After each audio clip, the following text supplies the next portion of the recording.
Hi crafty friends, it's Tracie Hinds, aka Nanner BaNanner. In today's Raggedy Ann and Andy Little Golden Book series video, we're adding some sweet and scrappy charm to our journal pages with page edge ruffles.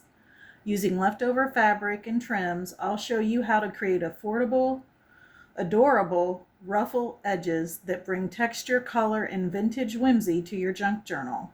Whether you're sewing or gluing, these ruffles are a breeze to make, and they add the perfect handmade touch to your raggedy creation. Grab your scraps and let's get ruffling. All right, so the first thing we're going to do is cut strips. I cut my strips 2 inches wide in the different types of material I'm using. The first thing you're going to do is fold your material over like that to have kind of a finished edge. Stick it under the foot right in the middle of your material. I have my machine on straight stitch. I have it on the slowest speed, and we are going to get started. I do back stitch this to secure it so it does not come unraveled in the journal. And what you do with your seam ripper is you push, come about 1 inch up, push, and you're creating your ruffle that way. And then I just hit sew and I just stay in front of it and take my time. If I need to stop at any time, I can stop.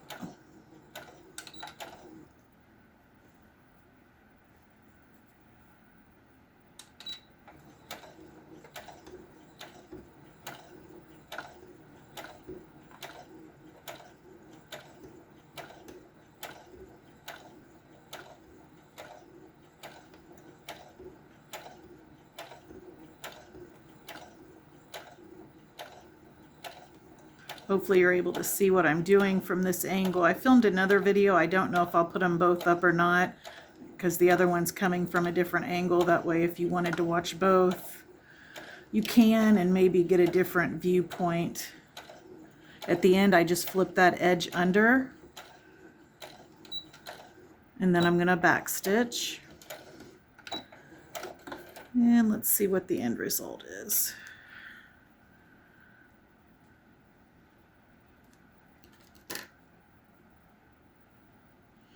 Okay, here we go. So you can see it makes a really cute ruffle. I want my ruffled edges to be pinked. I like that look, so I'm going to use my pinking shears and just take them along the edge and cut off just the smallest piece of that edge on the outside, and I'll do that on both sides.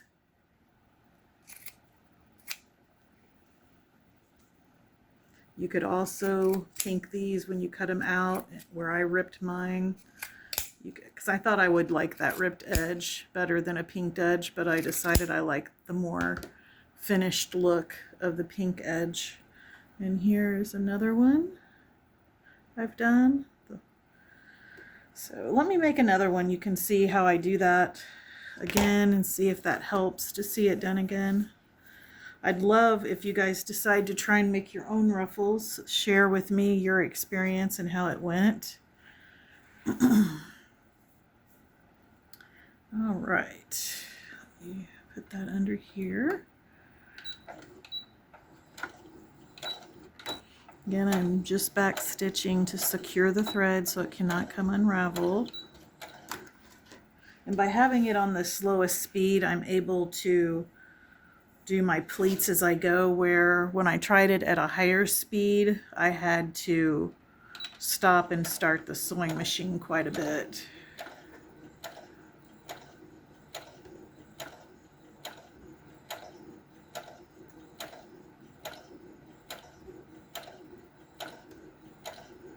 This would be a good mass make with any extra leftover material from projects, or at the end of each project, just use some of your material to make some ruffles for future projects. I'll be using these on the signature pages in the Raggedy Ann journals just to add some visual interest, and they'll look so cute.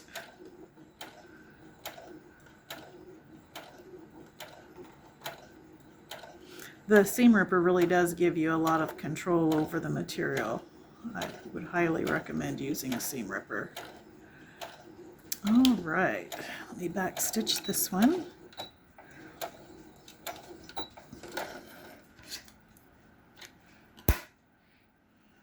There's how that looks. And you may like it better not pinked. I don't know. I personally I'm choosing to pink them. I think they look fine either way though.